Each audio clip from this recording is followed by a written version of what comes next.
Hello students, today we have to continue about the chemical reactions and equations, in which the next part it's about the reactions that's called as the oxidation and reduction reaction. Up to now we have to completed about the different reactions like that of decomposition, combination, displacement, double displacement, exothermic and endothermic. In each and every reaction, we have to see the different changes as the chemical changes takes place. First of all, in combination reaction that we see, whenever the two or more reactants combines, they form the single product. Same to that of in a decomposition reaction, when a single reactant broken down into two or more products, that's the displacement reaction, decomposition reaction.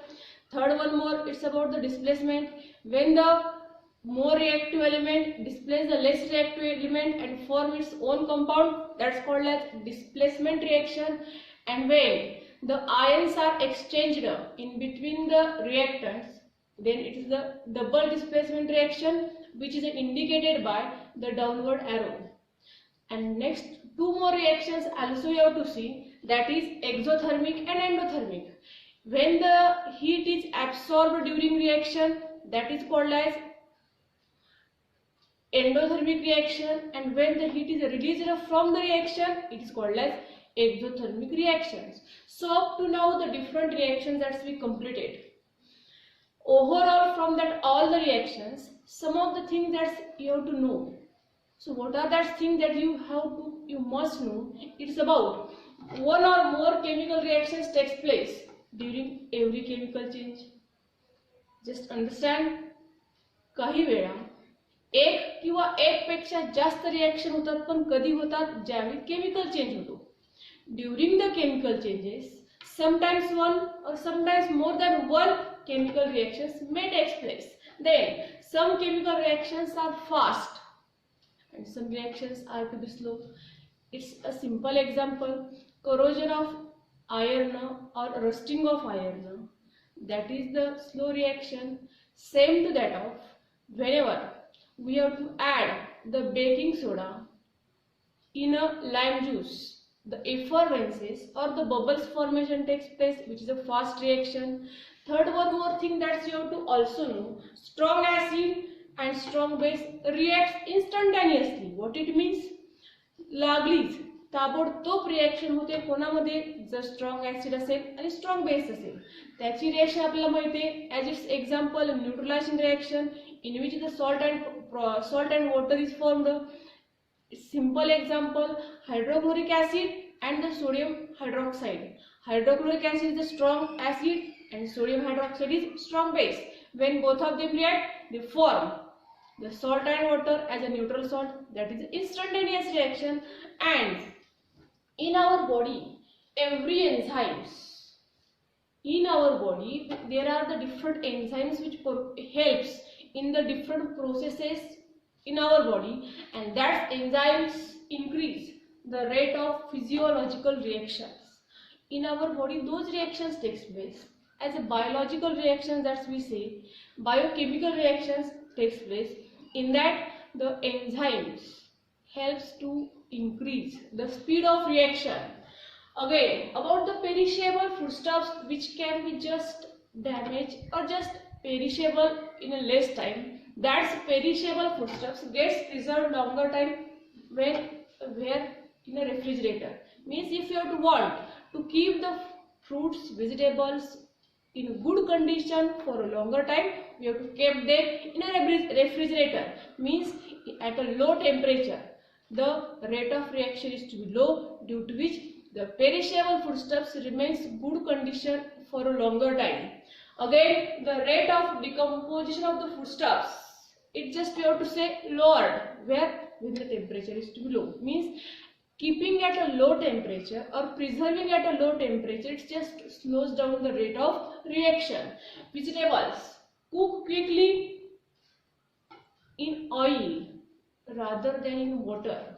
Means in oil, food cooked quickly, not that of the same in oil. Whenever both are the liquids, oil and water, but the food cooking quickly in oil, not in water.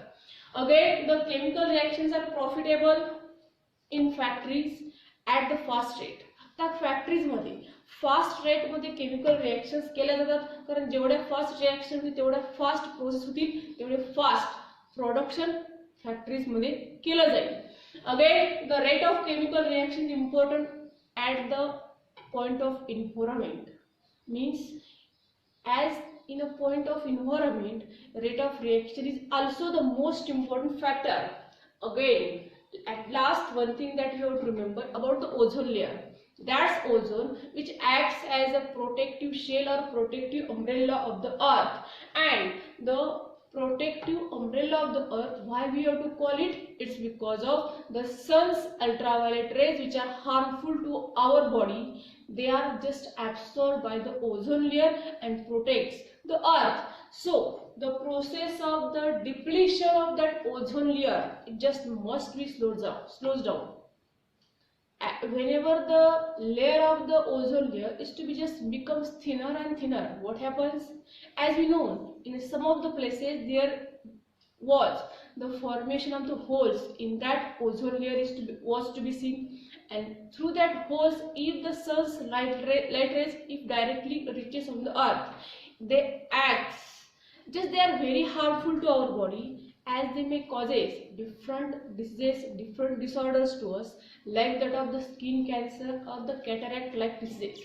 Cataract म्हणजे मोतीबिंदू सारखे आजार किंवा skin cancer सारखे आजार त्या ultraviolet रेजमुळे आपल्याला होऊ शकतात, आणि त्यामुळे ओझोन लेअरचं डिप्लेशन स्टॉप करणं, थांबवणं, त्याची स्पीड रेट कमी करणं आवश्यक आहे. So just these are all the different things that we have to see in our day to day life, in which the different chemical reactions are to be takes place.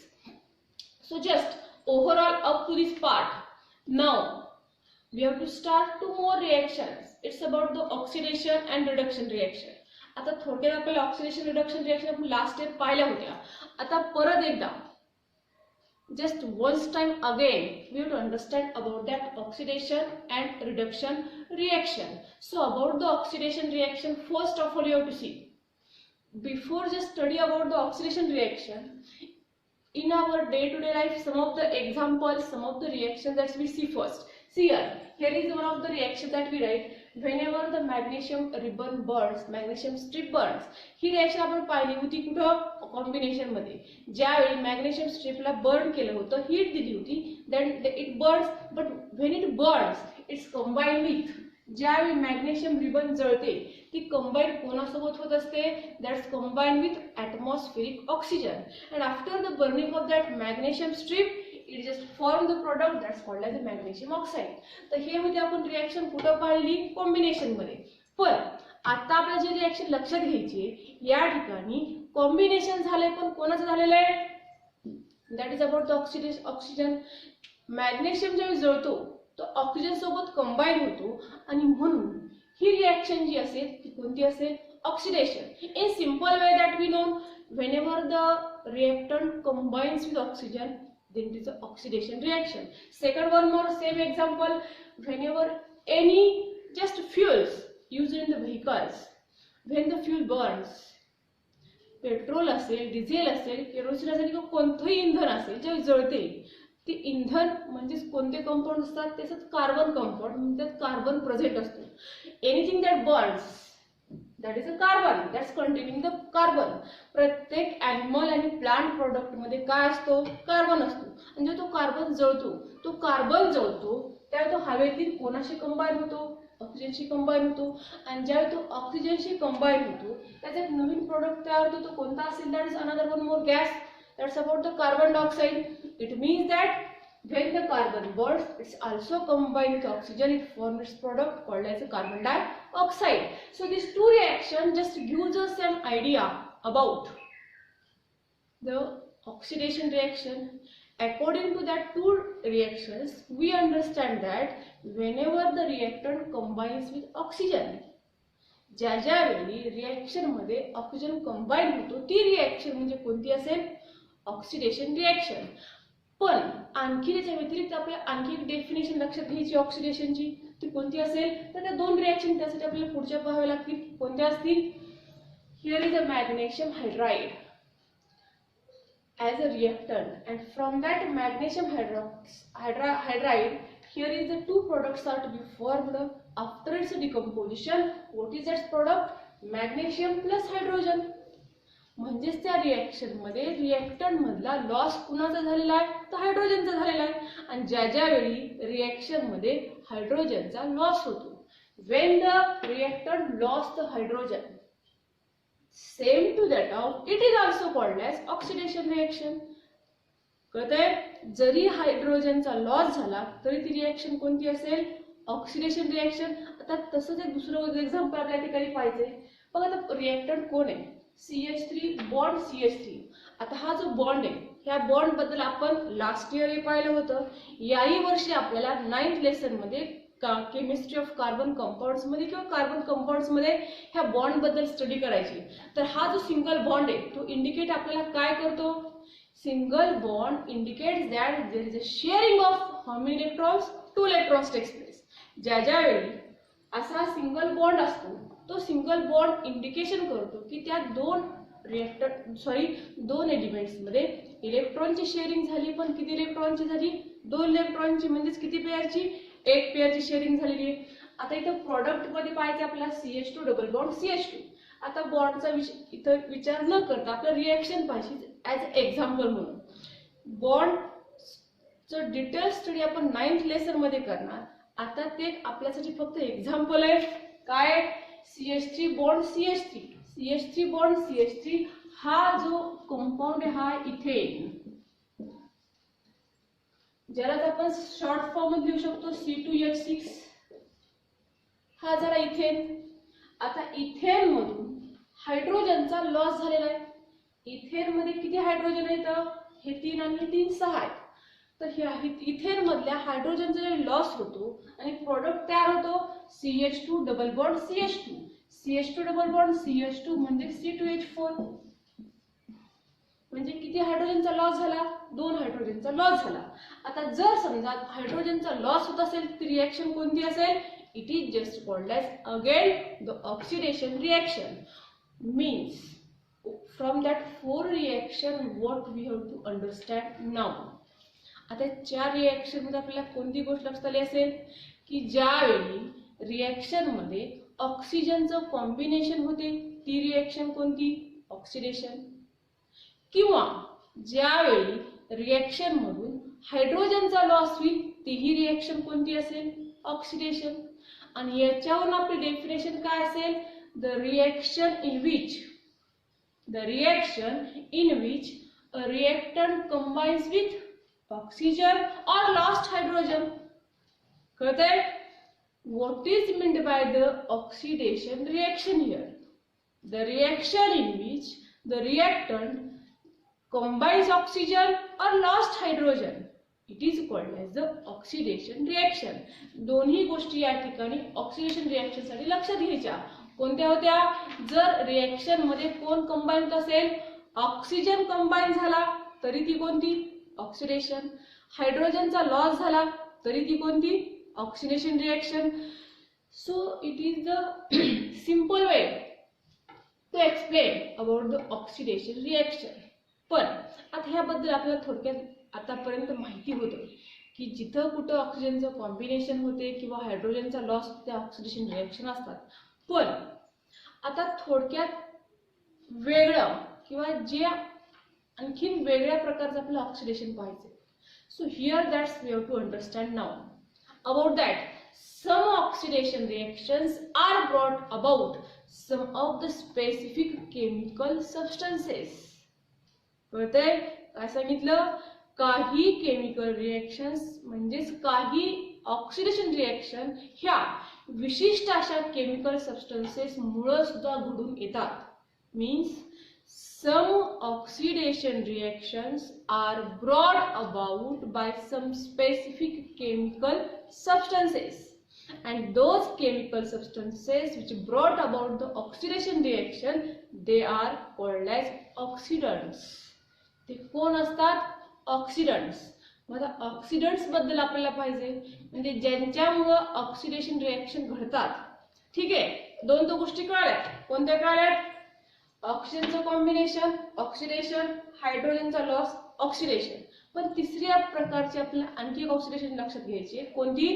ज्यामध्ये काय केलं जाईल, just we say that whenever the chemical substances are to be present in a chemical reactions and they brought about that oxidation reaction, and those chemical substances which brought about that chemical reactions as a oxidation reaction, they are called as the oxidants. Here is some of the example of oxidants which brought about the oxidation reactions we have to see now.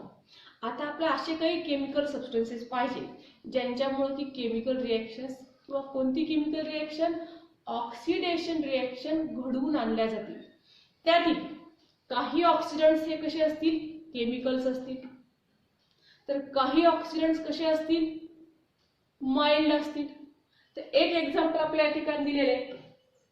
तर example मध्ये हा जो ozone आहे, it is the ozone O3. हा जो ozone असेल, that's ozone is to be called as chemical oxidant. But before that one reaction that's left now, it is about here is ethyl alcohol. बघा formula ethyl अल्कोहोलचा काय आहे, CH3CH2OH. काय formula, CH3CH2OH. हा जो CH3CH2OH आहे हा इथिल अल्कोहोल, ह्याचं होणार oxidation.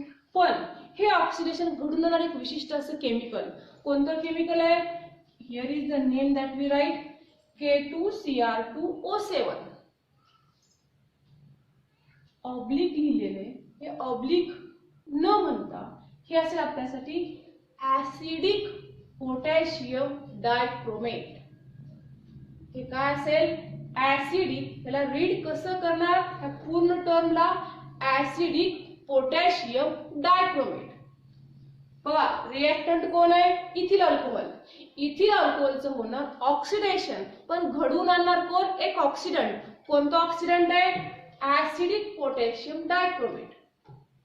With the help of this acidic potassium dichromate an oxidation reaction is to be brought about in which we have to get the product called as acetic acid. कोणता product मिळाला, acetic acid. Acetic ऍसिडचा formula काय असेल, CH3COH. So observe that reaction, CH3CH2OH. in presence that's you say, or maybe an oxidant that's used in a reaction called as acidic potassium dichromate. It brought about the chemical reaction. Which chemical reaction? An oxidation reaction. But how is to be brought about? This acidic potassium dichromate, it makes available the oxygen for this reaction. ह्या reaction साठी लागणारा जो oxygen आहे तो available, तो उपलब्ध कोण करून देणार, तर हा acidic potassium dichromate. Acidic potassium dichromate मुळे ऑक्सिजनचं अवेलेबलिंग केलं जाईल. तो ऑक्सिजन अवेलेबल होईल आणि ज्यामुळे ऑक्सिडेशन रिएक्शन होईल आणि प्रोडक्ट तयार होईल CH3COH. तर रिएक्शन एक्सप्लेन कशी करणार बघा. इथं अत्यंत महत्त्वाचा पार्ट जो असेल तो म्हणजे आपला ऑक्सिडंट. आता ऑक्सिडंट म्हणजे काय, those chemical substances which brought about by oxidation reaction are called as oxidants. Example that we see, ethyl alcohol undergoes oxidation reaction because of one of the oxidant called as acidic potassium dichromate, which makes available that oxygen and form the product acetic acid. तर हे झालं एक example oxidant मुळे घडून येणाऱ्या oxidation रिएक्शनचं. ठीक आहे, सुरुवातीचा पार्ट थोडा वेगळा, इथं थोडा वेगळा आहे. इथं ही ऑक्सिडेशन झालं, पण हे ऑक्सिडेशन कुणी घडून आणलं, हे ऑक्सिडेशन घडून आणलं त्या ऍसिडिक पोटॅशियम डायक्रोमेटनं. कसं घडून आणलं, कारण त्याने काय अवेलेबल करून दिला रिएक्शन साठी, तो ऑक्सिजन. त्या ऍसिडिक पोटॅशियम डायक्रोमेटनं ऑक्सिजन अवेलेबल केलाय कोणत्या रिएक्शन साठी, ऑक्सिडेशन साठी, ज्यामुळे कोणती रिएक्शन घडून आली, ही ऑक्सिडेशन रिएक्शन घडून आली. So here it is one of the example in which the oxidants are used to brought about the oxidation reaction. Now, after the study of this example of oxidation reaction in which oxidants are used, some of the other examples of oxidants that we see now, in which some oxidants are mild while some are chemical oxidants. So here is, again, we have to write this oxygen in bracket. हा oxygen आपण कशात लिहिला आहे? Bracket मध्ये लिहिला आहे. ज्या वेळी आपण ऑक्सिजन हा ब्रॅकेट मध्ये लिहिणार तो अवेलेबल ऑक्सिजन असेल किंवा नेसेंट ऑक्सिजन असेल. नेसेंट म्हणजे नवा. हा ब्रॅकेट मध्ये लिहिलेला ऑक्सिजन म्हणजे कसा असेल तो? Nascent. So remember that's word for that oxygen. So here observe the another some of the oxidants. Ozone having a formula O3. It's also called as oxidant, but it is the one of the chemical oxidant which also makes available the oxygen. हाही काय करतो? Oxygen available करून देतो. कोणत्या reaction साठी? Oxidation reaction साठी. आणखी एक दुसरा ऑक्सिडंट या ठिकाणी आपल्याला पाहायचा आहे, H2O2. H2O2 means what? It is the hydrogen peroxide. H2O2 म्हणजे काय असेल? Hydrogen peroxide. But that's hydrogen peroxide which makes the oxygen available for the reaction. It is the mild oxidant. हा थोडा सौम्य. ओझोन कसा सांगितला? केमिकल आहे. तर हायड्रोजन पेरॉक्साइड हा कसला ऑक्सिडंट असेल? जो की रिएक्शन साठी काय उपलब्ध करून देतो? ऑक्सिजन. आणि हा जो उपलब्ध झालेला जो ऑक्सिजन असेल, ह्या ऑक्सिजनला कसला ऑक्सिजन म्हणणार? It is just called as nascent oxygen that we write in a bracket. हा ब्रॅकेट मध्ये लिहिणं म्हणजे कोणता ऑक्सिजन असेल? Nascent oxygen. हा अवेलेबल कोण करून देतात रिएक्शन साठी? तर ते ऑक्सिडंट्स. मग कोणकोणते ऑक्सिडंट्स पाहिले आता आपण? हा ओझोन जो की केमिकल ऑक्सिडंट आहे. तर हायड्रोजन पेरॉक्साइड हा कसला ऑक्सिडंट असेल? It is just called as mild oxidant. Two more examples of the oxidants that we see now. Here is K2Cr2O7 plus H2SO4. आता आपण एक एक्झाम्पल पाहिलं होतं, त्यात होता वापरलेला कोणता? Acidic potassium dichromate. हा जो ऑक्सिडंट आहे तो कोणता आहे मग? Acidic potassium dichromate. हाही केमिकल ऑक्सिडंट असेल जो आपल्याला काय उपलब्ध करून देईल? काय अवेलेबल करेल? हा ऑक्सिजन, ज्याला की कसला ऑक्सिजन आपण म्हणणार? It is just called as mild oxidant. It's called as nascent oxygen. And this acidic potassium dichromate it is one of the chemical oxidant. तो कसला ऑक्सिडंट असेल? It is just the chemical oxidant. Now one more example. This is the KNO4 plus H2SO4. KNO4 means it is a potassium permanganate, but it is a which type of potassium permanganate? It is acidic potassium permanganate. हे कसलं potassium परमॅंगनेट असेल? हे असेल acidic potassium permanganate जो काय करेल? काय उपलब्ध करून देईल? काय अवेलेबल करेल? That is the oxygen. Which oxygen? It's a nascent oxygen. आणि तो जो नवा, तो जो nascent oxygen आहे हे अवेलेबल करतात ऑक्सिडेशन रिएक्शन साठी. आणि ते सबस्टन्स जे असतात जे अवेलेबल करून देतात ते असतात ऑक्सिडंट्स. तर आपल्याला जवळजवळ 4 एक्झाम्पल ऑक्सिडंट्सचे लक्षात ठेवायचे. एक तर हा ओझोन, दुसरा हायड्रोजन पेरॉक्साइड, तिसरा ऍसिडिक पोटॅशियम डायक्रोमेट आणि चौथा acidic potassium permanganate. Acidic potassium permanganate, acidic potassium dichromate and ozone. These 3 are chemical oxidants, and the hydrogen peroxide, it is the mild oxidant. So it's about the oxidants which brought about the oxidation reaction. Now about one more example of the oxidation reaction we see, but before that some of the questions given in the book as use your brain power. Use your brain power मधील काही questions आपल्याला पाहिजेत, ज्याचे की answer तुम्ही पुस्तकामध्ये लिहून घेऊ शकता. So what is the first question as use your brain power? That is which is the oxidant used for purification of drinking water? साधा प्रश्न आहे, लक्षात राहू द्या. यूज युअर ब्रेन पॉवर मधील क्वेश्चन सुद्धा परीक्षेत विचारले जातात. प्रश्न काय? Which oxidant is used for the purification of drinking water? That is the ozone. कोण वापरला जाईल? Ozone. Ozone as a oxidant is used for the purification of drinking water. ओझोनचा वापर केला जाईल ड्रिंकिंग वॉटरचं प्युरिफिकेशन करण्यासाठी. म्हणजेच लक्षात ठेवायचा कोणता ऑक्सिडंट असेल तो, that's called as ozone. Second one more question, why is potassium permanganate? प्रश्न काय? Why is potassium permanganate used during cleaning tanks? Tanks cleaning करताना कोणता ऑक्सिजन वापरला जातो? काय वापरलं जाते? पोटॅशियम परमॅंगनेट वापरलं जातं. त्याच्या मागचं कारण काय? Why we have to use that potassium permanganate? That's potassium permanganate is used for cleaning the tanks. It's because of it makes the tanks disinfect. Disinfectious करण्यासाठी किंवा त्या टँक्सला डिसइन्फेक्ट करण्यासाठी, जंतू विरहित करण्यासाठी काय वापरलं जाते? पोटॅशियम परमॅंगनेट वापरलं जाते. तर दोन प्रश्न झालेले आहेत.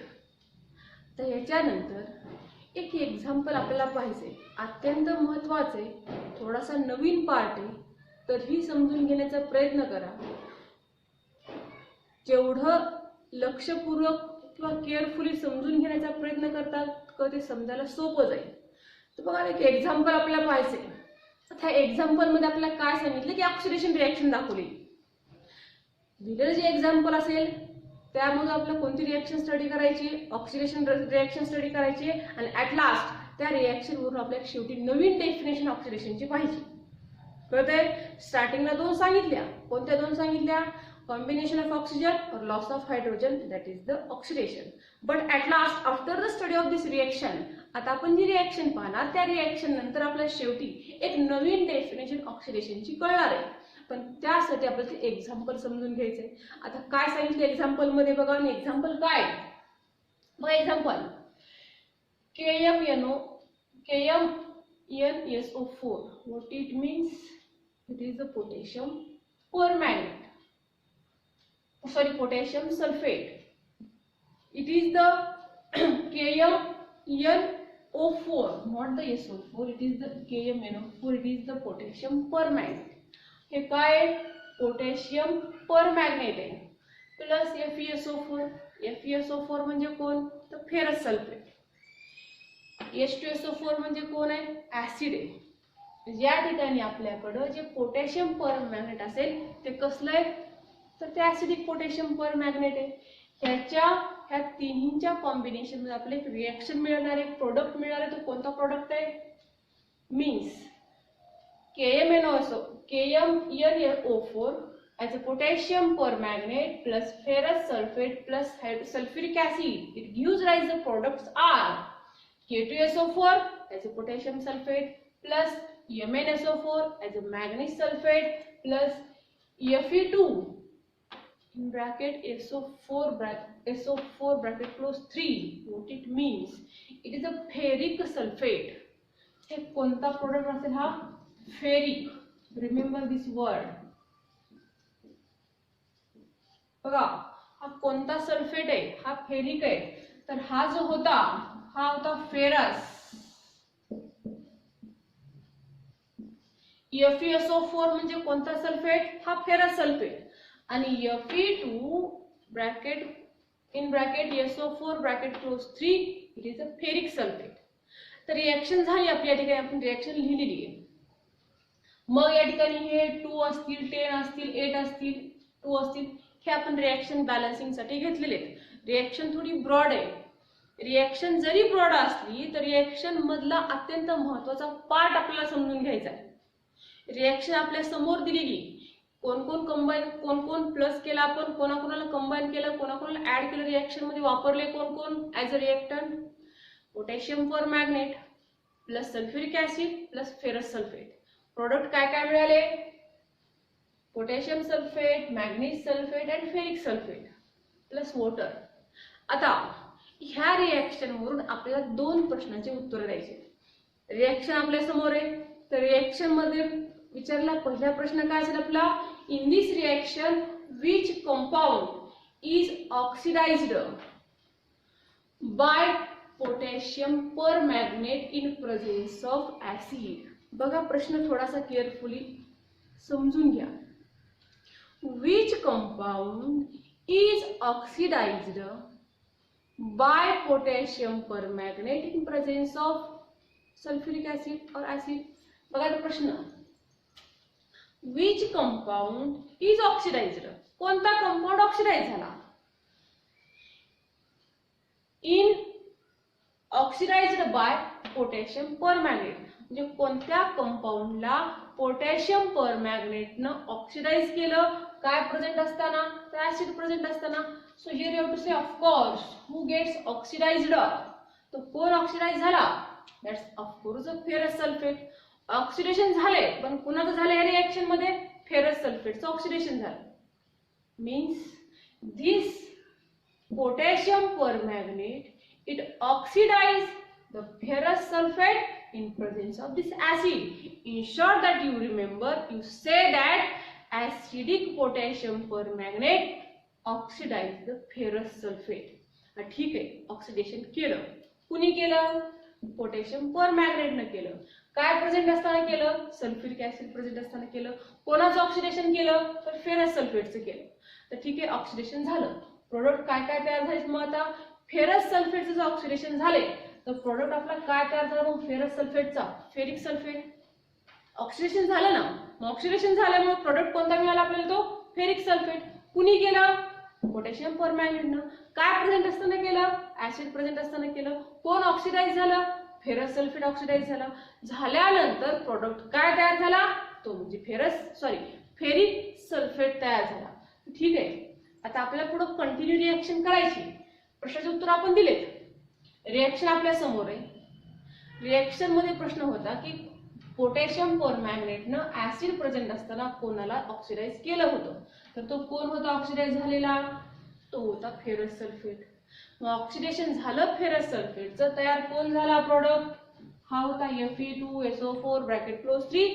That's means the ferric sulphate तयार झाला. इथं झाले ऑक्सिडेशन. ठीक आहे, आता हे जे ऑक्सिडेशन झालं त्याच ऑक्सिडेशनला आपल्याला रिप्रेझेंट करायचंय in the form of ionic reaction. Reaction कळाली. रिएक्शन वर नंतर आपण प्रश्नाचं उत्तर दिलं तर आपल्याला मिळाले की फेरस सल्फेट ऑक्सिडाइज झाला आणि त्याचं फेरिक सल्फेट तयार झाले.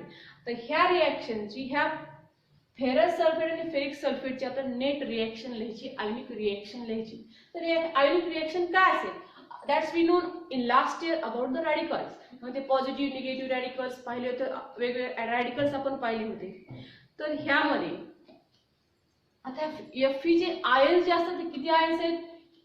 परत Fe बद्दल लक्षात ठेवा, असे काही आपण एलिमेंट्स लास्ट इयर पाहिले होते.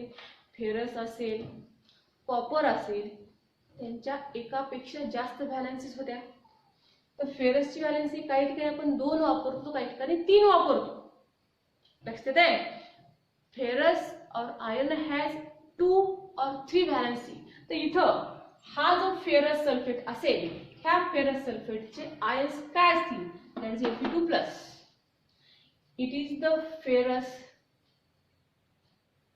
having the 2+ ions. It is the SO4 group. It has the 2- ions. हे जे रॅडिकल्स असतील, फेरस सल्फेटचे 2+ आयन्स, तर फेरसचे 2+ आयन्स, तर सल्फेटचे किती असतील? 2- आयन्स. तर या ठिकाणी हे झाले फेरस बद्दल. आता पाहू फेरिक सल्फेट मध्ये असणारे फेरिक आणि SO4 चे आयन्स. आता ऍज इट इज या ठिकाणी हा Fe2 तयार झालाय. काय तयार झालाय? Fe2. तर हे जे Fe2 असतील त्या Fe2 मध्ये किती आयर्नचे मॉलिक्युल्स असतील, ॲटम्स असतील, 2 आहेत, त्याचं 2Fe. तर या ठिकाणी ह्या फेरसची जे आयर्न्स असतील ते किती असतील, त्याचं 3+.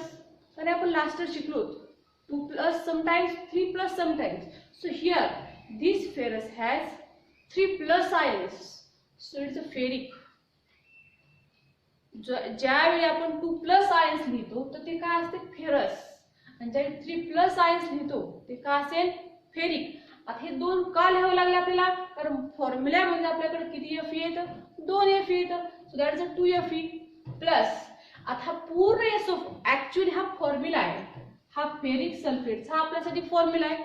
Means ferric sulphate has a specific formula with this definite atoms, ferrous 2 atoms, and this sulfate group complete, it is in bracket close 3a, म्हणजे हा पूर्ण ग्रुप किती असेल, that's a 3. So here is a 3 and SO4 having the ions, that's a 2-. ह्याचे ions कळाले, Fe 3+. का करण्याचं, oxidation झालंय. किती आयटम्स आहेत फेरसचे फेरिक सल्फेट मध्ये, तर ते 2 आहेत. प्लस SO4 हा जो पूर्ण ग्रुप आहे हा किती आहे, 3 आहे, दॅट्स 3 SO4 2-. तर ही झाली आयोनिक रिएक्शन कशाची, ferrous sulphate to ferric sulphate, ज्यामध्ये कोणती गोष्ट घडलेली आहे, ऑक्सिडेशन झाले. कुणी घडविलं, ह्या पोटॅशियम परमॅग्नेटनं. काय प्रेझेंट असताना, ऍसिड प्रेझेंट असताना. आणि केल्यानंतर मिळालं काय आपल्याला, हा ferric sulphate. So here the net charge conversion that we say, त्या ठिकाणी जे नेट चार्ज कन्व्हर्जन झालं ते कसं झालेलं आहे, Fe2+ to Fe3+. Charge conversion कुठं झालं, Fe2+ च कन्व्हर्जन कसं झालं, Fe3+ मध्ये. आता या ठिकाणी कोणता चार्ज वाढला, कोणता कमी झाला, पॉझिटिव्ह वाढला का निगेटिव्ह वाढला, तर इथं Fe2+ टू Fe3+. कोणता चार्ज वाढला, तर पॉझिटिव्ह चार्ज वाढला. आता पॉझिटिव्ह चार्ज कधी वाढतो, ज्यावेळी लॉस कुणाचा होतो, आठवतंय, आपण ज्यावेळी इलेक्ट्रॉनचा लॉस करतो. It's example about the sodium and chlorine. तर आपल्याला एक एक्झाम्पल माहित होतं सोडियम आणि क्लोरीनचं. बघा, Na+Cl2. या ठिकाणी सोडियम किंवा NaCl आपल्याला माहित होतं, NaCl सोडियमवर किती चार्ज असतो, 1 पॉझिटिव्ह, तर क्लोरीनवर किती असतो, 1 निगेटिव्ह. का झाला हा तयार, कारण सोडियम 1 इलेक्ट्रॉनचा काय केला असतो, लॉस. म्हणजे एक काय कमी होतो, इलेक्ट्रॉन, आणि ह्याच्यावर 1 निगेटिव्ह वाढतो. म्हणजे कोणता चार्ज वाढला, तर निगेटिव्ह वाढला. म्हणजे कोणता चार्ज तयार झाला, निगेटिव्ह. आणि नंतर आपला कंपाऊंड कोणता तयार झाला, NaCl ॲज सोडियम क्लोराईड. म्हणजे इथं हा पॉझिटिव्ह चार्ज त्यावेळी तयार होतो ज्यावेळी रिॲक्शन मध्ये कोणाचा लॉस होतो, इलेक्ट्रॉनचा. म्हणजे तेच झालेलं आहे. तिथे काय झालं असेल मग, Fe2+ मधून आणखी कोणाचा लॉस झाला, from the Fe2+ electrons are lost. From the Fe2+, electrons are lost. It forms the product Fe3+, and overall from this, we have to say the reaction as an oxidation reaction.